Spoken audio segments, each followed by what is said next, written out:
আমি আপনাকে জানতে চাচ্ছি যে স্ট্যান্ডার্ড ওমিয়া হল আপনার এটা হচ্ছে কত বছর হয়েছে আপনি জানেন 1999 তুলে ধরবেন আমি সাংবাদিক পড়াতে সঙ্গে আছি এটা নিয়ে আমাদের এটা প্রতিষ্ঠিত হইল 1973 সালে। তাহলে আমরা হাফ সেঞ্চুরি করে ফেলেছি। আমার বড় ভাই ছিলেন, মারা গেছে। ওনার পরে হচ্ছে দ্বিতীয় পুরুষ। তো সেই ক্ষেত্রে আমি আপনার কাছে জানতে চাচ্ছি ডাক্তার অমিতাভ দাস দাদা আপনি তুলে ধরবেন মূল প্রতীক এবং অ্যারো প্রতীকের মধ্যে ডিফারেন্সটা কি আছে সেই কথাটা একটু তুলে ধরুন।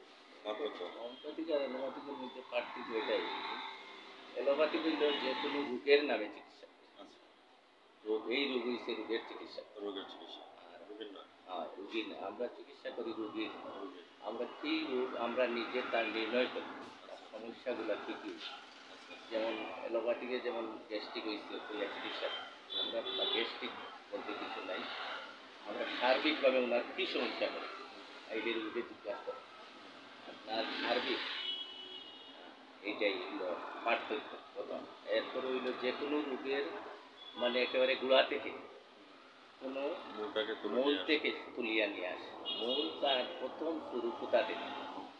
যেমন আমরা প্রথমে যখন কেউ গ্যাসের রোগে আমরা যদি আপনার টয়লেট কীরকম ওগুলো কিন্তু কাজ হয়, পেটে গ্যাস হয়েছে বা টেস্ট করাইবে, টেস্ট করিয়া দেখবো গ্যাসের কী পরিমাণ আলসার হয়েছে না কী হচ্ছে এইরকম। আমরা এগুলো নেই, আমরা হইলেও ওনাকে জিজ্ঞাসা করবো আপনার সমস্যাগুলো কী কী করতেছে, বর্তমানে সমস্যা কী, বর্তমান সমস্যার উপরে আমরা অবজারভেশন করিয়া তাকে মেডিসিনটা দিই।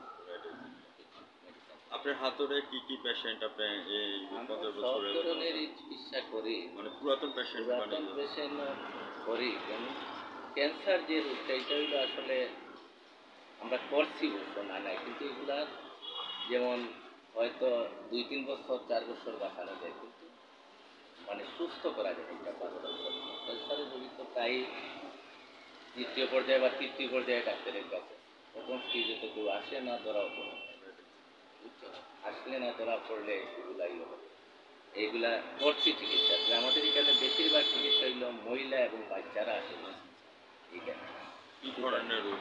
ছোটো বাচ্চা যেমন বিভিন্ন ধরনের সমস্যা নিয়ে আসে, জ্বর, সর্দি, কাশি, পেটের ব্যথা, একেবারে মানে জন্মের পর থাকি 1 সপ্তাহ বাচ্চা থাকি দরিয়ারে একেবারে 10 বছর পর্যন্ত বাচ্চাগুলো আসে, মহিলা আসে তাদের মেলি প্রবলেম, বিভিন্ন ধরনের মহিলা যে রোগগুলো আছে এইগুলা নিয়ে আসে।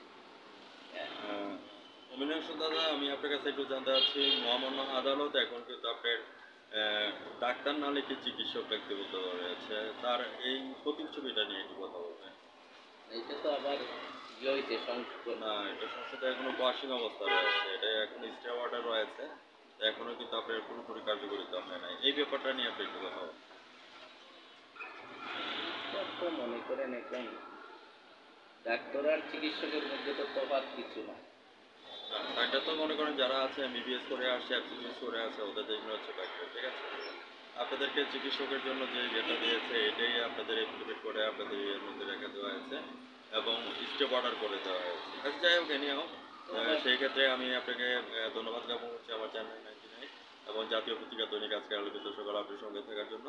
আজ রাত 9:15 আপনি আমাদের সাক্ষাৎকার দেখে নেবেন এবং জাতীয় পত্রিকা দৈনিক আজকে আলোকিত সকাল থেকে আমি সাংবাদিক পড়াতে বিদায় রেখে আছি।